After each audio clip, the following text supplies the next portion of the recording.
Good morning बेटा। बेटा आज मैं आपको चैप्टर 15 कराने जा रहा हूँ। प्रोबेबिलिटी। प्रोबेबिलिटी क्या होती है बेटा कि किसी भी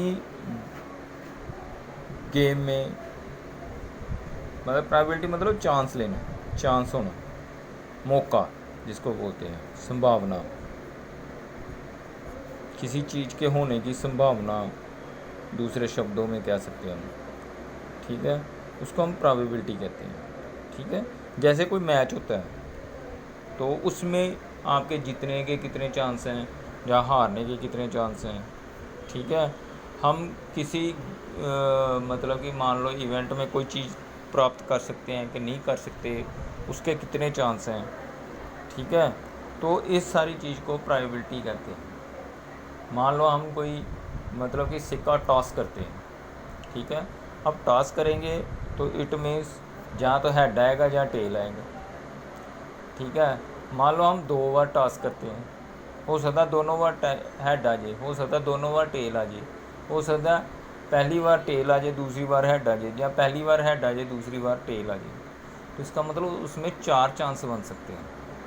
ठीक है ना, तो अब उसमें हेड आने के कितने चांस हैं।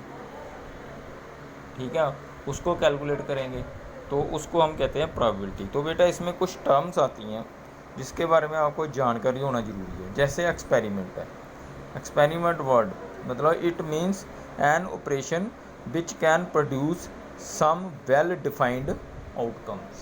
अभी जैसे मैंने सिक्के वाली बात की है, ठीक है, उसमें डेफिनेटली कोई ना कोई आउटकम आएगी, चाहे हेड आए चाहे टेल आए, चाहे दोनों बार हेड आए चाहे दोनों बार टेल आए, बाकी डेफिनेटली कुछ ना कुछ आना ही आना, यानी कि वेल डिफाइंड आउटकम्स आएंगे। ठीक है, हेड टेल के अलावा कुछ और तो आ नहीं सकता। तो इस सारे को हम कहते हैं एक्सपेरिमेंट। इसको क्या कहते हैं हम बेटा? एक्सपेरिमेंट। मैं एक एग्जांपल मान के चलता हूँ। मान लो हमारे पास एक बैग है। ठीक है, बैग के अंदर 3 रेड बॉल है, 2 वाइट बॉल है। ठीक है, 3 ग्रीन बॉल है। तो इसका मतलब कि जब भी हम बैग में से एक्सपेरिमेंट करके देखते हैं, कोई बॉल निकालने का एक्सपेरिमेंट करते हैं, तो हमें पता है कि बैग में से जहाँ तो रेड बॉल निकलेगी, वाइट जहाँ वाइट ना निकलेगी, जहाँ ग्रीन निकलेगी। तो ये वेल डिफाइंड एक्सपेरिमेंट हो गया बेटा। ठीक है, उसके बाद है रैंडम एक्सपेरिमेंट वर्ड आता है बेटा एक। इसमें क्या है? In an experiment when repeated it in an experiment when, क्या लिखा है, repeated under identical condition do not produce the same outcomes every time. समझ रहे हो मेरी बात? मैं कि मान लो हम बैग में से बाल निकाल रहे हैं, तो बाल निकालते हैं, पहली बार निकाल के देखी रेड आई, दूसरी बार निकाल के देखी वाइट आई, तीसरी बार निकाल के देखी ग्रीन है बाल आई। ठीक है ना, तो सेम आउटकम एवरी टाइम नहीं आ सकता। ठीक है, what outcomes in the trial is one of the several possible outcomes. लेकिन आउटकम कोई ना कोई होगी, हो भी सकता है रिपीट हो जाए, क्योंकि 3 रेड बॉल हैं तो हमने बॉल निकाली देखा रेड है, फिर डाल दी बीच में, फिर बॉल निकाली देखा रेड है, फिर डाल दी बीच में, फिर बॉल निकाली देखा वाइट है, फिर देखा ग्रीन है। तो ऐसे मतलब कि डिफरेंट टाइप की आउटकम्स सेम भी आ सकती हैं, डिफरेंट टाइप की। तो सेवरल पॉसिबल आउटकम्स जो हैं, आउटकम्स मतलब कुछ ना कुछ बाहर आएगा, तो इसको हम कहते हैं रैंडम एक्सपेरिमेंट। समझे ना बेटा? उसके बाद है सैम्पल स्पेस। सैम्पल स्पेस क्या होता है? The total number of possible outcomes of the random experiment is known as a sample space. Total number of outcomes, note करो, टोटल नंबर। अब जैसे इसमें 3 रेड बॉल है ना, रेड 3 है, वाइट 2 है और ग्रीन 3 है, तो क्या है, इन 8 बॉल में से है ना, टोटल नंबर 8 ही है ना, 8 बॉल्स ही आनी है बाहर। ठीक है, तो इसको कहते हैं टोटल आउटकम्स। आगे आ गया वर्ड है elementary event. If a random experiment is performed then each outcomes is known as an elementary event. समझ गए?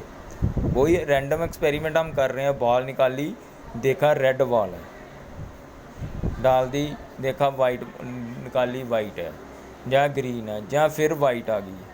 ये जो है ये सारे जो है हमारे एलिमेंट्री इवेंट हैं, ये इवेंट्स कहते हैं हम, यानी कि उसमें से निकल के जो बाहर आ रहा है इवेंट, ये खेल रहे हैं। ठीक है ना, समझ गए? आगे शब्द है sure event. An event associated with random experiment is called certain event if it always occur whenever the experiment is performed। क्योंकि जब भी हम एक्सपेरिमेंट करते हैं तो हर बार जब हम देखो ना, अब 5 मिनट पहले हमने बैग रखा बॉल का, उसमें से बॉल निकाली, निकाल के देख रहे थे, छोड़ दी हमने, बैग रख दिया साइड पे, 10 15 20 मिनट बाद फिर से बैग उठा ला, तो बीच में से तो बॉल्स ही निकली है ना, तो इसका मतलब डेफिनेटली उसमें से बॉल है तो बॉल ही निकलेगी। तो इस तरह के इवेंट को हम श्योर इवेंट बोलते हैं बेटा। ठीक है, मगर इसमें चेंजेस कोई नहीं है।